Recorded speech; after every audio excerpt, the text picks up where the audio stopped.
Wondering, is my milk coming in? If you're a new mom, you may notice some big changes in your breasts and your baby's feeding pattern during the first few days after birth. Welcome to Pump with Thilly, where we make breastfeeding and pumping easier to understand.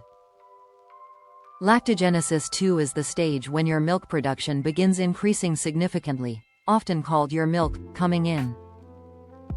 For many mothers, this happens around 2 to 5 days after birth, although timing can vary, especially after a cesarean birth or if there were complications during delivery.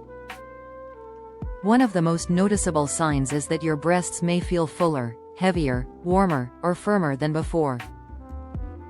You may also notice milk leaking between feeds or while your baby nurses on the opposite breast. Your milk may gradually change from thick, yellowish colostrum to a lighter, creamier milk.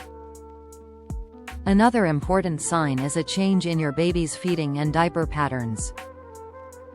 As your milk volume increases, your baby should gradually begin having more wet diapers and regular stools.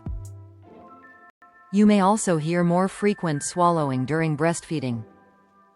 But here's something important: you do not need to feel extremely full or engorged to have enough milk.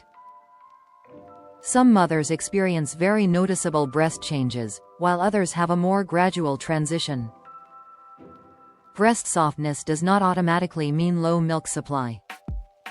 If your baby is difficult to wake for feeds, is feeding poorly, has fewer wet diapers than expected, or you're concerned about weight loss or dehydration, contact your baby's pediatrician or a lactation professional promptly.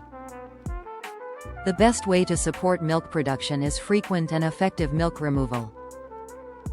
Offer the breast often, make sure your baby has a deep latch, and if you're pumping, use a properly fitting flange and a comfortable setting.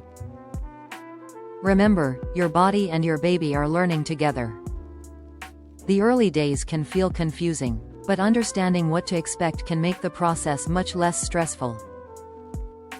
For more practical breastfeeding, pumping, and newborn feeding guidance, subscribe to Pump with Thilly. You're not alone, and you're doing an important job for your baby.